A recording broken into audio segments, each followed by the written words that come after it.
All right, all right, all right. I think we are getting live right now. And we are being redirected to YouTube. So we should be live here right now. Eden, how are you doing? Pretty good. How are you? I got no complaints, man. As people come in here, we're going to quickly figure out first just where they are, where they're coming from. So if you're starting to get in here, let us know in the comment section where exactly you're tuning in from around the world as we do this live stream. We're going to be talking about decentralization. We're going to be talking about Bitcoin, all kinds of great stuff today. And we have one of the world's experts here with us with Yago. So in the chat section, go ahead and leave a comment in terms of where are you tuning in from today to watch this, and I'll read some of them out. Say hello to people before we get started. Let's see, who do we have? Let's see. Takes a second for the comments to load. All right, so let's get started now. We've got about a good number of people watching. And so maybe, Yago, let's just get started with your background. Where exactly did you grow up? How did you get into technology? When did you discover Bitcoin? And what kind of fascinated with you? I grew up in apartheid South Africa to a family that had managed to survive the hyperinflation of the Weimar Republic and then the Holocaust by basically liquidating all of their earthly money into gold and gems. And they went through all kinds of remarkable stories and terrible suffering. And then when I was growing up in South Africa, many of them were members of the ANC, which was it's basically Nelson Mandela's eventually a political party fighting for freedom in South Africa. And because they were associated with the ANC, they were at some point declared terrorists by the South African government. And so in the middle of the night, one night when I was just a little kid, I was woken up by a lot of commotion, and I kind of grabbed my pillow and walked out to see what was happening. And my uncle was kind of out of breath and had just arrived at our doorstep, and my grandfather was giving him the keys to the car because he needed to switch cars so he wouldn't be traceable. And he and his wife drove out of South Africa through the night to Botswana. And not long after, I became a gold smuggler because my mother started buying Krugerrands and sewing them into my clothes and sending me alone overseas because they wouldn't search little kids in Jan Smuts airport. And we needed to get money out of South Africa to our family. So sometimes I joke that I've been a Bitcoiner for 30 years. But explain the gold smuggling a little bit more, because that's a fascinating story. So kind of walk through exactly what was happening and what you were doing. Yeah, so there were a few things. First of all, part of my family had, as I mentioned, fled South Africa as political escapees, basically. And to get money to them wasn't simple, because at the time in South Africa, there were very substantial capital controls. But South Africa produced 80% of the world's gold at the time. And that's what South Africa was famous for. And the South African government minted a gold coin called the Krugerrand, which is 1 ounce of gold. And it traded at substantially more than the value of 1 ounce of gold because it was so rare, because you couldn't get them out of South Africa. And so what my parents decided to do was they bought a bunch of Krugerrands. And then what they would do when it was winter, they would sew these Krugerrands into my winter coat, and then they would send me overseas alone. And the reason they would send me overseas alone is because when you went through Jan Smuts airport as a 9 or 11-year-old kid at the time, you were basically chaperoned, but you weren't searched. And so I was the best conduit for getting funds out of the country at the time. And a few years later, we left South Africa as well. And the first winter that I was living in Israel, the first day of winter, I went to school and I put my hands into my pockets and I was like, uh-oh, because I realized that I was at school sitting on a whole stash of Kruger Rands that we had forgotten to take out of my jacket. So, so I had to spend the whole day at school being very careful not to lose my gold coins. So yeah, so you know, I come from a family that's always been extremely politically active. We have, in one way or another, been on the bad side of totalitarian governments, from communists to the Nazis to the apartheid government across the 20th century. And when I grew up, I studied neuroscience and in particular neural networks. And I then immigrated to the United States because I thought that the United States was the country of freedom, as the country of free markets. And I wanted to be part of that. And I started a biotech company. And my focus was on neural networks and using basically machine learning to try and create better diagnostics. So I was reading a lot of papers in network science, and one of the papers that I came across in early 2011, I think it must have been around now, like February 2011, was the Satoshi white paper. And I remember I had, you know, it was freezing Pittsburgh day, February, and I had my coffee and I spilled my coffee all over my laptop because my mind was blown by that paper. A lot of people, you know, have the story that they kind of took a long time to warm up to Bitcoin. But I think because of my background, I was primed. Like I was into network science. I understood the value of having sovereign money. And that afternoon, I sent out an email to everyone I knew saying, this is what you need to be getting into now. And I was ignored by basically everyone. But it screwed up my life because I've been in it ever since. So after you sent that email, like what was the first thing that you did? Did you know that you wanted to go and buy a bunch? Did you want to work on it? Kind of what was the next couple of things that you did?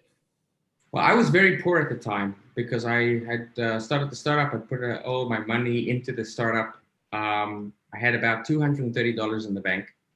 And I was still trying to figure out how I can get Bitcoin. I was trying to figure out how you wire $230 to Mount Gox to like Japan without it costing you $230 in fees. And eventually what I did is I left my startup and I moved to San Francisco and I took a job with a company called Zynga, which at the time was the fastest growing game company in the world. And the reason I wanted to work for Zynga was because I was sure that digital assets are going to be the future. And no company knew how to mainstream digital assets better than Zynga at the time. Our primary customer was a Midwestern housewife. We had, you know, hundreds of millions of customers around the world shortly after I joined. And so I was with that company for several years, all through the IPO. I helped turn Zynga into one of the first companies in the world to accept Bitcoin as a means of payment. And then when I left Zynga, I helped set up an organization called Data to try and work on the regulatory issues of Bitcoin. And then in 2013, I set up not one, but two Bitcoin companies. One was BXIL, which was designed to help exchanges that were losing their bank accounts process payments. And the other was more ambitious. It was called Epiphyte. And the goal with Epiphyte was to work with banks to turn Bitcoin into the global settlement mechanism and replace SWIFT. So kind of like Ripple, but without the shitcoin. Our customers included Barclays, Sberbank, BBVA, CBA. We had 7 out of the 10 largest banks in the world as our customers in 2014, 2015. But they were terrified by the innovation departments loved it. The actual board of directors usually wouldn't approve it, or didn't approve it ever. And so we pivoted to using the technology that we'd built, basically turning fiat into Bitcoin in one place, converting it into fiat in a different place, or allowing basically almost instantaneous transfers to a mechanism for getting remittance, to allowing remittance payments. So we were sending funds from Europe to Africa, to Latin America, to East Asia. And then 2016, 17 hit, and we started making extraordinary profit because we basically could go to our customers and say, we will do free remittance for you. And we were buying Bitcoin in Europe or the UK and then sending it to Thailand, Brazil, Zimbabwe, Nigeria, where it was trading at a 5, 10, 15, 25% premium. And so we were making on every single transfer, sometimes 15%, sometimes more. And we were using our customers' funds as basically free float. So it was an extraordinarily profitable business. And that was part of the reason why it got shut down. At the time we started doing, our volumes went up dramatically, and the banking partners that we had, one by one, started shutting us down. And later we discovered that a lot of it was pressure from JP Morgan at the time, who were the primary US clearing bank for most of our banking partners. So after that I was done with the fiat world. I haven't been in fiat ever since. All right, before we get into what you're building now, I want to talk about the importance of decentralization, especially around infrastructure. So everyone is very familiar, if you're familiar with Bitcoin, around decentralized money. I think it's pretty clear as to why there's significant advantage to Bitcoin being decentralized rather than centralized. But one of the things that we've seen is all of the infrastructure, or most of the infrastructure, especially up until recently, has been centralized around Bitcoin. There's a number of other places in the market where there's been decentralized infrastructure or decentralized applications being built, but Bitcoin specifically, most of it that has been built in terms of the exchanges, the custody providers, the lending, platforms, all of that has been centralized. And so maybe just kind of give us a quick high level overview of like, why do you see the infrastructure and the applications around Bitcoin being so important as decentralized versions? And then kind of how do you evaluate where we are today outside of what you're building? Right. I think that's a great question. For me, the magic of Bitcoin, I didn't get into Bitcoin because I wanted to get wealthy. I got into Bitcoin because I wanted to improve the world. Specifically, I thought it was important for people not to be enslaved to a financial system where they were out of control, right? Bank could confiscate their funds, the government could confiscate their funds can be censored. And part of this is due to the experiences that I'd experienced. And so the magic for me about Bitcoin is that it is this revolution in creating liberty, a sovereign monetary system available to everyone in the world, but it's dressed up as a get-rich-quick scheme, so it gets adoption. And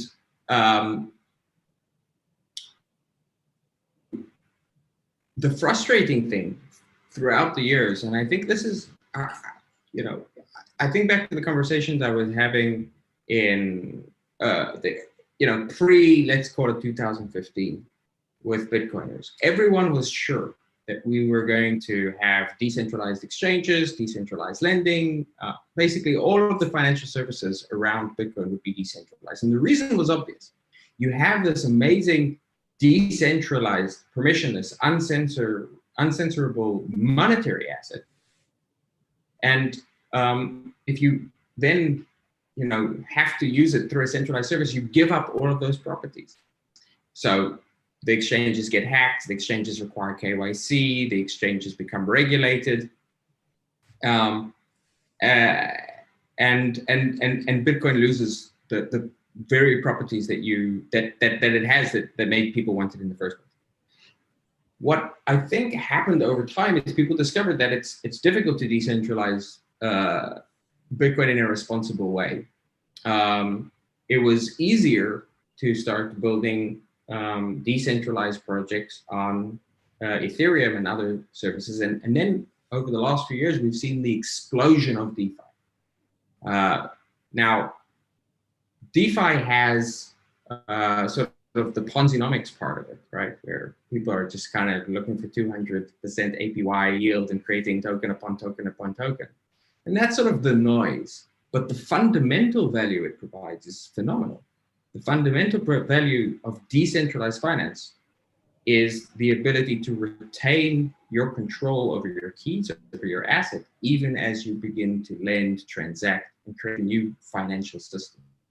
And so I think the thing that we need to give credit to Ethereum for is reawakening the interest among Bitcoiners in creating this decentralized finance, giving us the feeling that it is now within our grasp.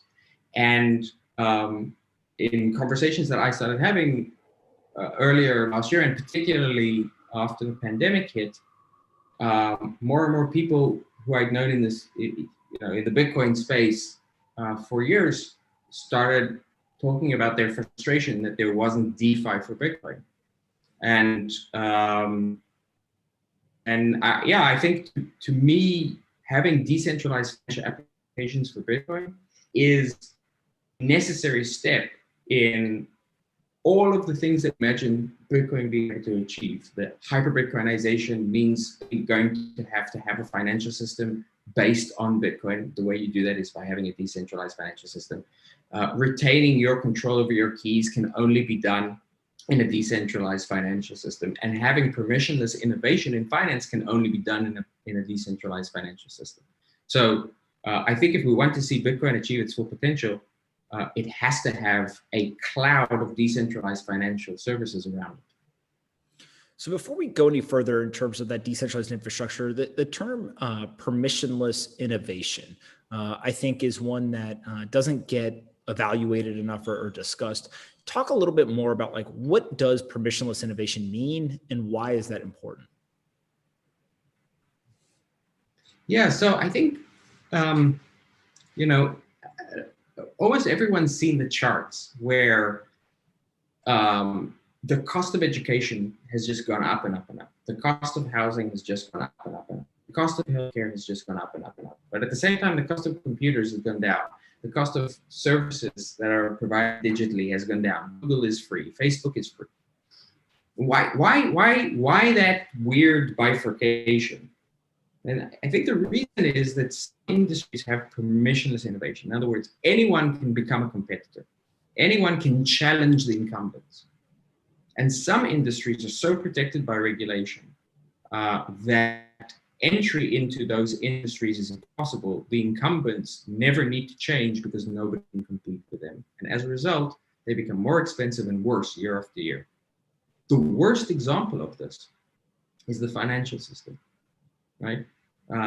The big banks, the large financial institutions have hardly had to compete at all. And they've hardly, we still have bank branches because they've felt the need to figure out how to provide us with a fully digital experience. And most recently, with the whole Wall Street's bet saga, we saw that when somebody actually does create a model which may compete with them, right, it allows people to, try something like shorting, squeezing the hedge funds. The regulators, in concert with the large financial institutions, can basically turn it off. So the reason that permissionless innovation is so important is because without permissionless innovation, you actually don't have competition. And the reason permissionless innovation in finance is so important is because Facebook is cool, right? Like, talking to friends is very important. Searching for information is very important. But at the end of the day, we all spend 8 to 10 hours every single day working for money. We all purchase the things that we want with money. We all manage the security of our futures and our family's futures with our finances. We basically express ourselves and our deepest desires and needs in the way that we manage our finances more than any other thing that we do. And so if there's one place that we need to be free, one place that if we're not free, they can really squeeze us, it's our finances. And that's why permissionless innovation in finance is probably more important than any other single field.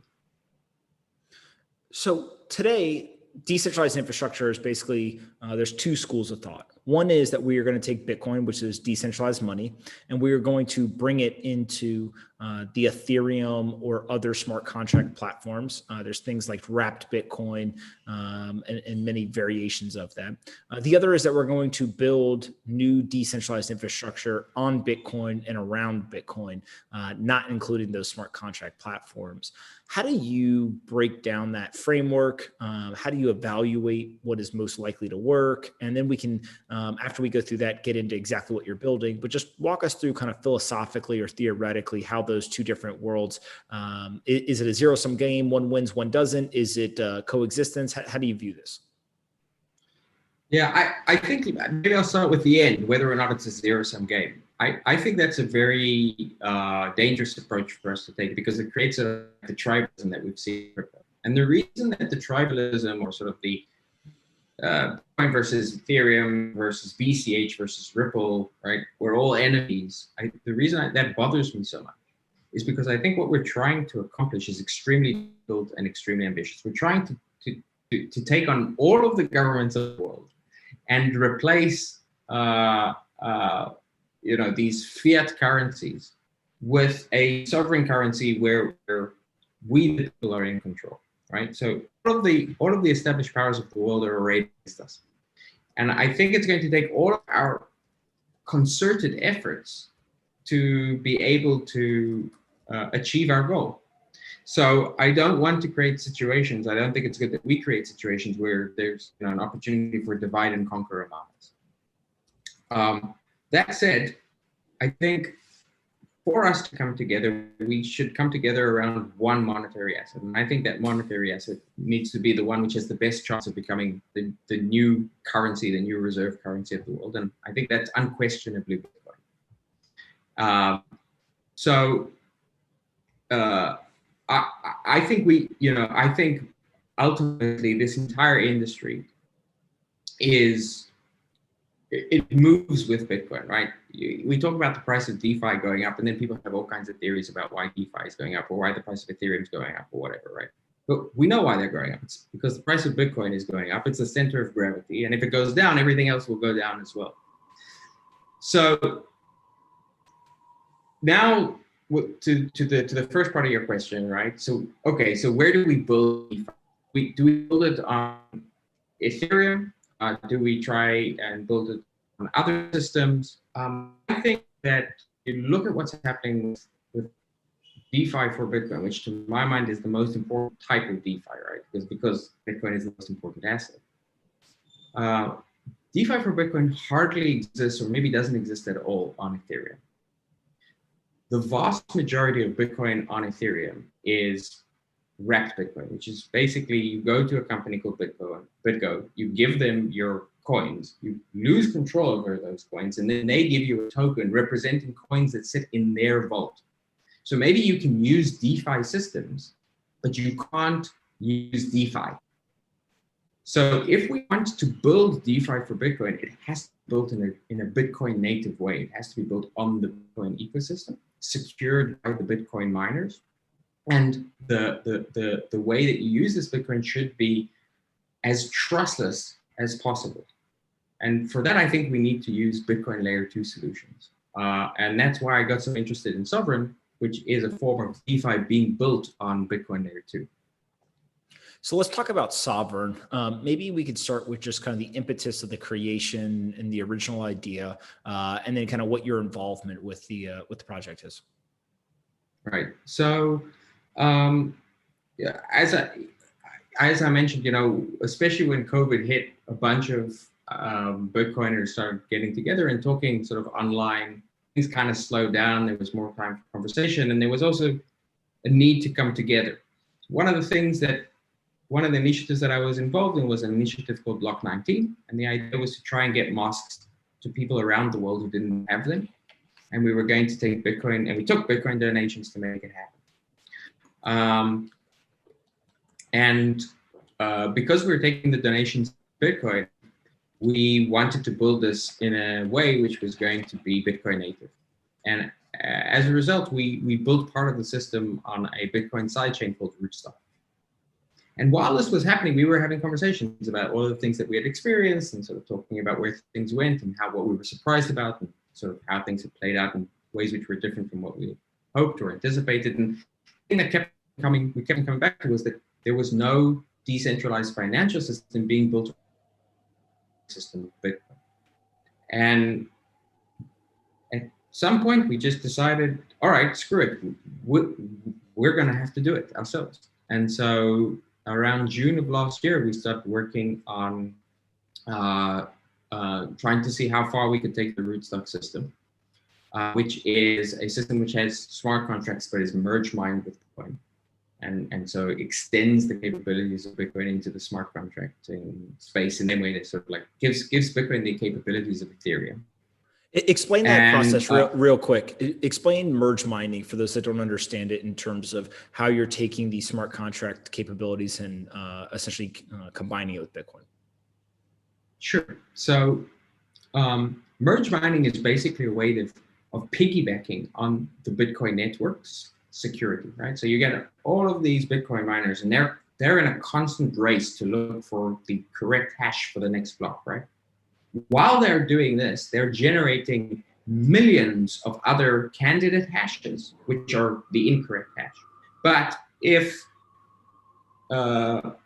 So what you do is you create a system where it will allow you to be looking for the Bitcoin hash. And at the same time that you're generating those hashes, it could turn out that one of the other hashes is sort of like a lottery ticket for a block to a separate chain. And so you have the ability to create a separate chain, which has different properties. In this case, it has smart contract properties. It has an EVM, or the Ethereum virtual machine, allowing you to create Ethereum-like smart contracts. But it is mined by Bitcoin miners and basically shares the same hash power as Bitcoin. And one of the cool things about that is that not only does the chain inherit the security properties of Bitcoin, but Bitcoin miners inherit the additional revenue that the new chain provides. You basically are adding to the security budget of Bitcoin. Got it. And so talk through a little bit in terms of how Sovryn is specifically leveraging this idea of merge mining and the smart contract capabilities. Right.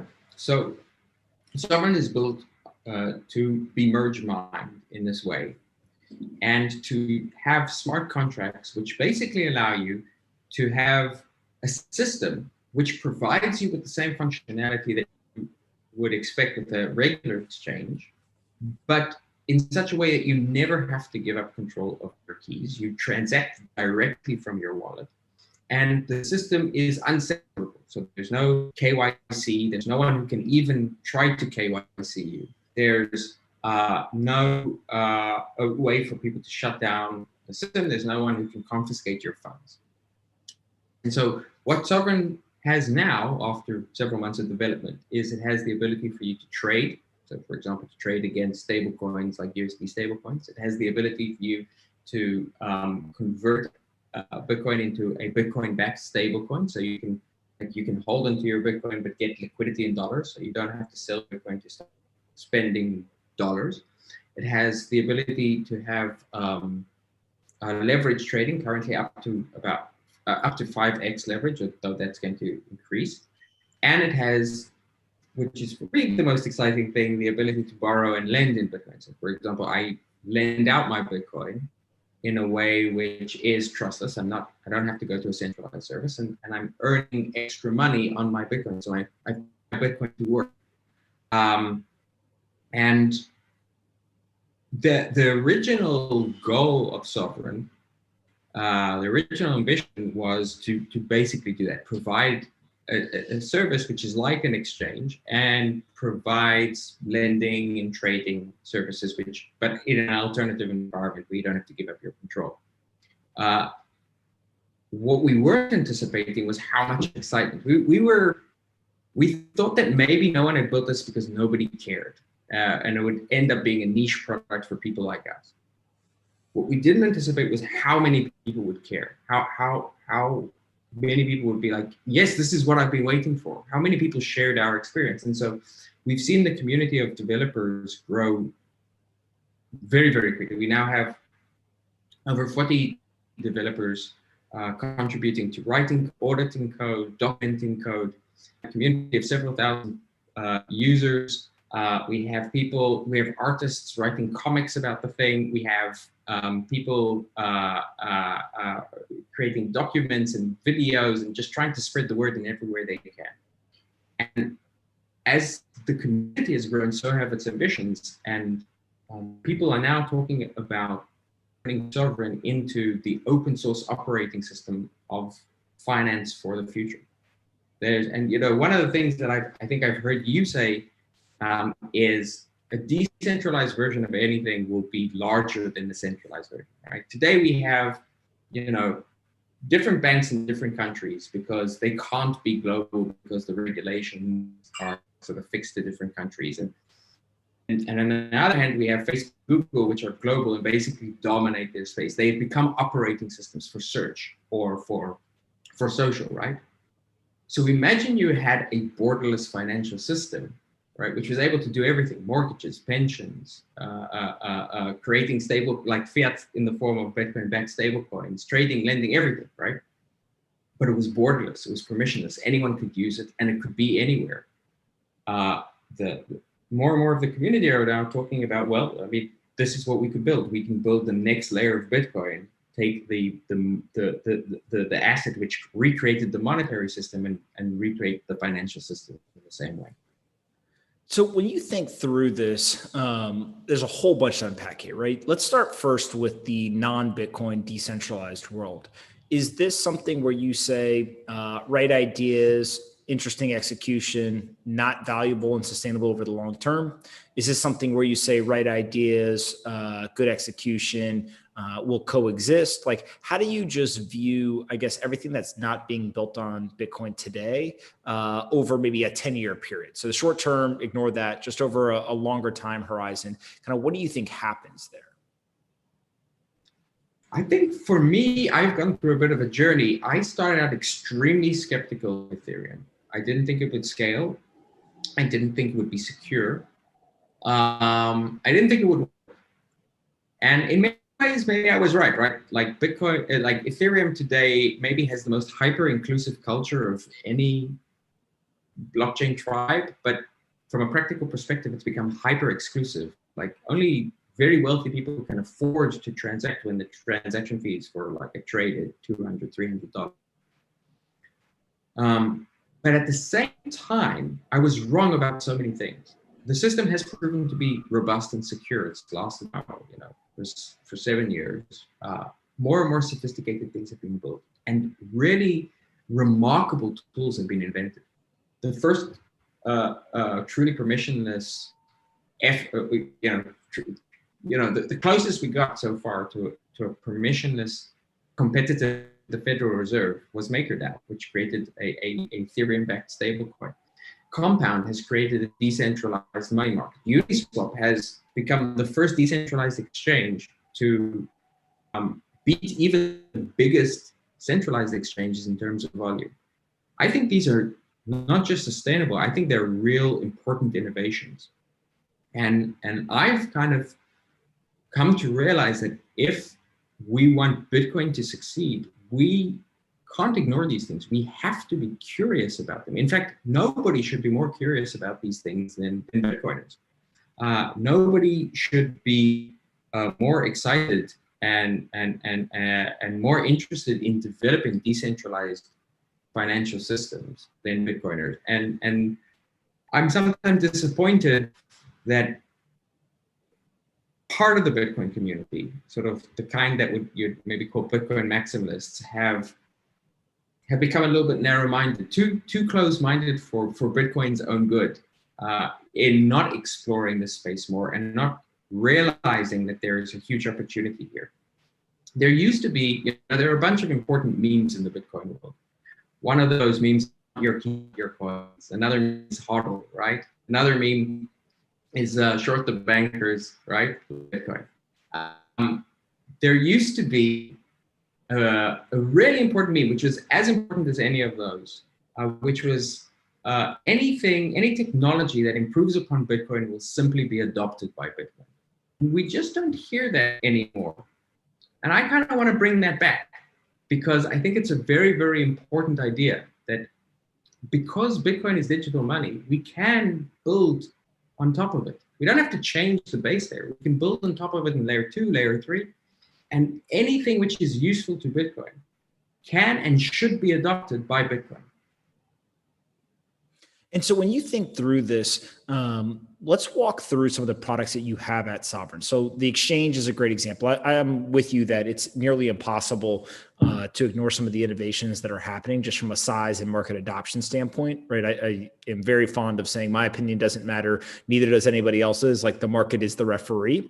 And so when you think of your exchange, walk through what is the difference between, let's say, the Sovryn exchange versus Uniswap versus a Coinbase, right? So kind of a centralized version, then you've got two different decentralized exchanges. So how do those three differ from each other? So I think the easiest one to differentiate with is Coinbase, right? So Coinbase, I think, is a really important role to play. It's sort of like the entryway. I think if, you can think of being a Bitcoiner as a sort of like steps that you take towards your sovereignty, right? You start out, you don't know anything, you dismiss Bitcoin, you're a no-coiner. Then you become a little bit curious, you're kind of bi-curious, right? Then you buy your first Bitcoin and you keep it on Coinbase. And so you Bitcoin, but you don't really own Bitcoin. And then you become more self-sovereign because you withdraw from the exchange, maybe put it onto your hardware wallet, right? I think the stage after that is that you no longer need to use the exchange, the centralized exchange. You can use a decentralized alternative. So it requires a higher level of sophistication, but it provides you with much more control, much more sort of sovereignty for yourself. So that's how both Uniswap and Sovryn are different from Coinbase. Now, the difference between between Uniswap and Sovryn, there are two obvious ones to my mind. One is Uniswap is built on Ethereum, and Ethereum is competing with Bitcoin on features, right? It's competing because it's got the smart contracts. It's competing because, they try to introduce more technological innovations all the time, like proof of stake they want to introduce. I don't think that you can compete with a global reserve currency on features, right? That's the wrong way to view it. It's not a technology, it's a social consensus. And I think that the technology, the specific features that you want can be implemented on any chain, including effectively through merge mining on Bitcoin. So that's one difference, right? I think Ethereum has provided an opportunity for massive community growth. It's brought huge numbers of people into the crypto ecosystem, and it's created new, important and exciting tools. I just think that that needs to integrate much more deeply with Bitcoin if we want to have a shared mission across the entire crypto community. The other difference is that Uniswap is designed as a single purpose product, right? It does swaps. And the theory in the Ethereum ecosystem is that you're building these Legos, right? You're building, Compound is the money market, Uniswap is the swaps, Fulcrum is the leverage trading, et cetera, et cetera, et cetera. And that's a very compelling idea because it seems extremely decentralized, and I think it actually makes a lot of sense under some circumstances. But there's a problem with it. And the problem is that you can't build everything on layer one. Ethereum is proving that with the extremely high fees. There's no way to build a layer one which is going to scale enough. And so what you end up doing is you need to have a sort of fractal system where you keep on rolling up. You take things off chain, like with Lightning, or like with us with our rollup, and then you like hash them together and put them back ultimately to the core blockchain. If you're doing that, you need to have something which is far more vertically integrated, because until our technology improves quite a lot, and this will take several years, the easy interoperability between different systems which are not on the same layer one just doesn't exist. It's not there. And right now, the Ethereum ecosystem is fracturing. People are going up into what, these roll-ups or these side chains on Ethereum. So Matic, Optimism, Arbitrum, these are all tools which different dApps are migrating to because the fees on Ethereum layer one have become too high to work with. And that's breaking the composability, which allows you to use these different Lego blocks together. And so what we've done with Sovryn is we've built a system which provides you with effectively a vertical integration, kind of like the Mac or the Apple of DeFi, right? It just works. The lending just works with the trading, just works with the swaps, etc. And the other advantage that this has is that now you don't need to do liquidity mining and a different token for every single service and start creating this ecosystem of never-ending sort of token upon token upon token upon token, whose value sort of becomes this Ponzi-nomic scheme. When you think through kind of 10 years from now, right? So kind of the future product suite of Sovryn and the decentralized infrastructure around Bitcoin, is this something where we can maybe sharpshoot and improve on certain financial applications, or is this a complete rebuilding of the system where literally financial institutions in the legacy world will have to embrace and start to play in this world, or they literally will be disrupted and left behind? Like, is this an alternative system and the legacy system persists, or is this full-on disruption where if you do not embrace the new system, then you basically are rendered valueless? I mean, the other day, someone asked me, it was a government organization, but they asked me to send them a fax. So old technologies never quite die, just like shitcoin chains never quite die, right? I don't think we're going to see the financial system that we're familiar with completely disappear. I don't think we're going to see fiat currencies completely disappear. But I think they're going to have to learn to adapt to an environment where they're no longer the center of gravity. And I think that what happens when you introduce permissionless innovation into any industry is that it starts off slowly, and then you hit an inflection point and suddenly everything changes, right? Suddenly retail disappears. Suddenly, television, like people don't have like television antennas anymore, they have Netflix. It happens like very, very quickly. Blockbuster goes bankrupt quickly, right? So what I think we're going to do, what I think we're seeing happen now is that Bitcoin is reconfiguring the way currency works, the way central banks work. They're all now trying to figure out how do they get in, how do they create their central bank digital currencies, right? And I think what's going to happen next is as we introduce that same kind of permissionless innovation into finance, we're going to see at the beginning nothing, and then suddenly all of the banks, all of the financial institutions, all of the insurance companies will have to scramble to figure out how they now fit into a new ecosystem, which doesn't look anything like the ecosystem that they effectively created.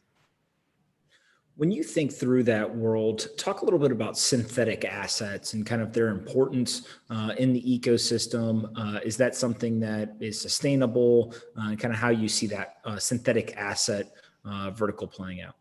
Right. I think, there are two roles for synthetic assets. One is to act as sort of like a derivative. So let's say you want to take a long position on, I don't know, oil or Bitcoin. It doesn't matter. You can create a token or representation of, which goes up with 2x and down 2x the volume of Bitcoin. That's a derivative, right? The second type of synthetic is there are a huge number of assets. The vast majority of assets today are not represented sort of natively on any blockchain. And so people who want to trade Tesla shares, you can't trade Tesla. You have to, and you don't want to do it on the NASDAQ, you want to do it on FTX, or you want to do it on a decentralized exchange, you need a synthetic representation of Tesla shares. So I think the first form, right, these derivatives, they're always going to be there, they're sustainable. These synthetic versions, I suspect that over time, just because it's the most secure, most public, most available way of representing any type of financial asset. What we're going to see is we're going to ultimately see all types of equity, all types of bonds, debt instruments will all migrate to be natively blockchain, represented on the blockchain. There's folks who are asking, and for those who are watching live, go ahead and if you leave comments in the chat, I'm monitoring them and I'm trying to weave some of those questions in here. There's folks asking on the lending side, how do the rates on something that is decentralized like Sovryn compare to the centralized kind of peers? Or is it higher, lower, the same? How does that work? Right. Truth is, we don't quite know yet because the volumes on Sovryn right now are quite limited. Due to our strong emphasis on security. So we've been live since September, but we're only slowly adding the ability for more people to join and for larger and larger transaction sizes. So right now, the amount being earned by people lending out Bitcoin is quite low. I think it's about 2.3%. What we expect will happen is that as it opens up and basically, the barriers to entry are diminished, it will probably start migrating towards being the same market rates as any other venue, with one difference. So if you look at like the big players in the Bitcoin lending space today, I think, you're looking at BlockFi, you're looking at Nexo, you're looking at Celsius. There's one thing that they can do to sort of juice their rates, which Sovryn will never be able to do. So some of the biggest borrowers on BlockFi or Nexo or Celsius are institutional borrowers who are borrowing for carry trade or market making or arbitrage. What they do is they borrow without putting down collateral or putting down relatively small amounts of collateral. In other words, they come to Celsius or they come to BlockFi as a financial institution and they say, look, we have a credit score, we have a reputation, right? So lend us the Bitcoin and we will pay you back. Whereas in a decentralized system, you can't do that. You can't have fractional reserve, right? Because that is basically a fractional reserve system. You can't have fractional reserve in a decentralized blockchain-based system. And so it may be that the centralized services will always have somewhat, it will be arbitraged away, but they may always have somewhat higher rates that they can pay lenders. And I think of that sort of amount that we may be foregoing as sort of the price of freedom. And I think it's something that we pay. There's questions about the Oracle problem, specifically kind of third party versus first party. How do you see oracles playing into this? How important are they? And any thoughts on first, third party? Yeah, so with Sovryn, we use oracles and we use oracles to get exogenous prices into the system. In other words, the prices that are happening in the rest of the world, so that prices reflected in Sovryn are more robust. Any sort of central point in a system is a potential vector of attack or weakness, and oracles can potentially be centralized. So the decision that we made was to have multiple decentralized oracle systems feeding us information all the time. And what the Sovryn system does is it takes this information from the money on chain oracles, from the Chainlink oracles, and it compares them. And if there's a divergence in these prices, it can halt trading automatically. In other words, the protocol itself can pause trading until the prices realign. So it's not a perfect system, because you're still relying on other parties and third parties to provide information, and because the system can end up being halted. So far, we haven't had that happen. But it is quite a robust system because there really is no central provider of data to the system. Anyone permissionlessly can come and start acting as a provider of data to the system about prices or anything else. Got it. What's the part that is the most difficult, do you think, as you build kind of more decentralized infrastructure on Bitcoin? Is there one specific product or one part of what would be considered traditional financial products that you think is more difficult than everything else? Yes, there's one non-traditional product that is very difficult and is at the center of everything, and where we put a lot of concentration, which is making sure that the peg, in other words, that when you're using your Bitcoin on the system, that it is that you can use it trustlessly on the system, because these are not transactions that are occurring on Bitcoin main chain, which means that you need to kind of peg. You lock up your Bitcoin on the main chain, and now you begin transacting on it on a different chain. So having a truly trustless peg is a technical challenge, which we're not 100% there yet. So you don't have the same kind of security assurances that you have with Bitcoin. You have lower security assurances. And that's something which is being improved on all the time. With regards to the other question that you asked, there's also another really simple thing that you can't do on a decentralized exchange, which is like simple everywhere else, but extremely exotic on DeFi, right? And that's just having a way for people to take cash directly, like money in your bank account or money in your wallet, and use it on the exchange. They always need to find some kind of gateway right now. And so interestingly, it's like the basic things, it's the simple things, really on the on-off ramps, which are the biggest challenge and where we've been spending probably most of our time. Before I dig into a bunch of these questions that people have, where can people go if they want to learn more about Sovryn, if they want to use the products? So the Sovryn website is sovryn.app, spelled SOVRYN.app.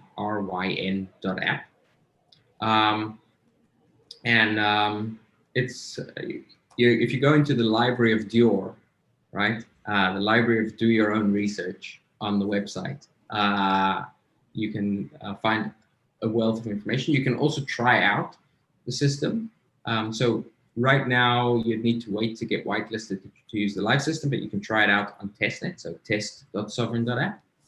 And if you just want to keep updated, you can follow the Sovryn community. Sort of like a whole bunch of people are tweeting through the same account at Sovryn BTC. And so there's a bunch of questions about the token involved. Everyone from why do you need a token to will the token eventually be traded on centralized exchanges like Binance, and how you feel about that. Maybe just talk a little bit about the token and kind of what the logic and structure of it is, and then also kind of your thoughts on how that will be treated by the rest of the community. Yeah, so I think that the idea behind the token is extremely simple. The token is not an altcoin. It's not trying to be a coin at all. The token, which is SOV, is designed to do something extremely simple, which was invented hundreds of years ago. It's basically a way of coordinating the efforts of a large number of people by having them have the ability to vote on the system and to earn the revenues on the system. So in that way, it's kind of like decentralized equity in a way, right? The difference is that you have to be an active participant in order to earn the revenue, that you have to actually participate in the governance. And it's not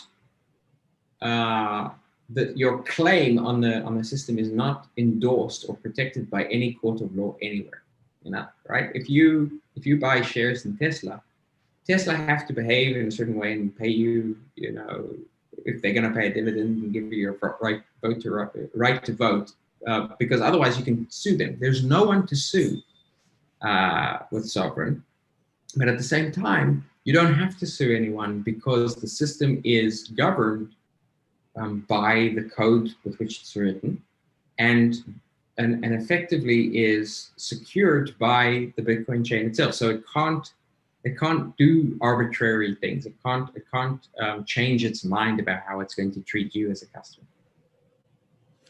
So I see a bunch of people being incredibly kind in the comments, Young Investor, a few others. If you're watching this live, go ahead and smash the thumbs up. Yes, that does help more people on YouTube watch it. And if you share it on Twitter and tag me or Yago, we would greatly appreciate it. Yago, one other thing that I find really fascinating about all of this is it appears that the centralized financial system, to some degree, is having structural issues right? From just a performance standpoint, and central banks and elected officials have to keep stepping in and kind of intervening.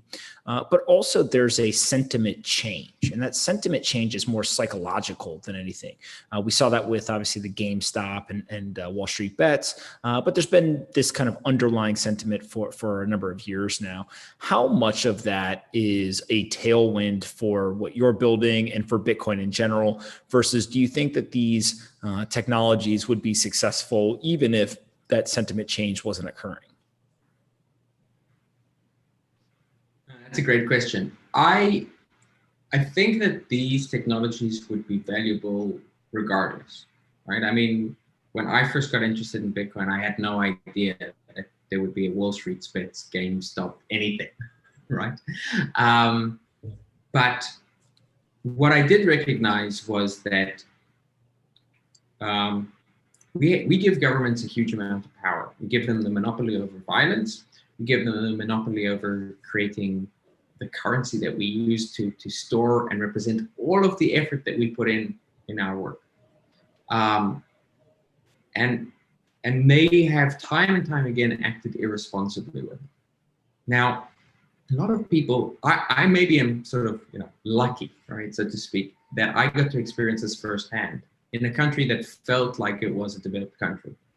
A lot of people who have grown up in Europe or in the United States, they haven't experienced this in this generation. And so maybe they think it can't happen in the United States or in Germany. But not that long ago, right, in 1936, the United States confiscated everyone's gold. In 1936, Germany was going through hyperinflation. This is not an unusual occurrence. It is unusual to go through periods where these things do not happen, where fiat is involved. So, to my mind, having a technology which provides an insurance policy against that was always going to be valuable, and we would always at some point reach the point where the game of just printing was going to come to its natural end. And it feels very much like that's where we are now, unfortunately, in the advanced economies of the world, because that's a dangerous time to be alive. And it's really important that we have a solid alternative. I tend to completely agree. I'm going to wrap us up here in a second, but one other question that I've seen a couple of people ask is just in terms of how they can help, right? So obviously using the product is one thing. If there's developers out there that want to work with you, that's another, but just maybe talk through a little bit. There's a bunch of people watching, there's a bunch of people who watch this afterwards. What can they do to help you and your team be more successful and continue to kind of push forward the decentralized infrastructure around Bitcoin? Right. So Sovryn is a community effort, and we have people joining us in one way or another all the time. It's really easy if you're a developer, especially if you have experience with Bitcoin or smart contracts. But even if you're not a developer, we there are people who are creating Sovryn art, and you can see some of it like behind me. Like these are different people who have created different sort of like superhero badges, and you can test the system, right? We have an extremely enthusiastic. We don't have any people who are doing QA, right? We have a community that we say, look, here's a new feature, go test it, and a day later we have 100 complaints, which is exactly what we want, right? So you can test out the system. You can tell your friends and give them the gift of sovereignty. Let them know that it's now possible. And I think the easiest thing is to just join our Discord. You can find the link on the website. At sovryn.app and go into the bounty channel, go into the user feedback channel, see what people are talking about. You can see the devs talking about all of this, the work they're doing in real time, and just jump in. I love it. Before I let you go, any words of encouragement or any thoughts on Bitcoin in general in terms of all of the adoption, the recent news, Elon Musk and Tesla, Michael Saylor, MicroStrategy, just any kind of things that are not sovereign related but Bitcoin related? I always knew this was going to happen, and I'm still shocked that it actually is. I'm right there with you. I said to somebody the other day, it's the two things that I know to be true are: one, there's a foregone conclusion that you, myself, and many others have in our heads. But every milestone along the way is just kind of, if you take a step back and breathe, you're like, oh my God. And then the second thing is that every Bitcoiner I know wants the price to stay as low as possible for as long as possible. It's so true. Every time the price goes up, I feel such pain. I continue to tell people that ultimately the price will not matter, right? Because things will just be priced in Satoshis and Bitcoin, I think. But on the way up, it is exhilarating. It is fun. It is this kind of adrenaline. But every Bitcoiner, kind of deep down, they do not want to see the price go up. In fact, they want it to stay as low as possible for as long as possible. So I think it's it's pretty funny that those two things happen. Cool. Yeah, completely agree. Listen, it's been absolutely amazing being on this call with you and being able to talk to you about these things. Check out Sovryn. All right. Listen, Yago, thank you so much for taking the time to do this. I think people will really enjoy it, and I'll have to do it again in the future. Awesome. Cheers, man.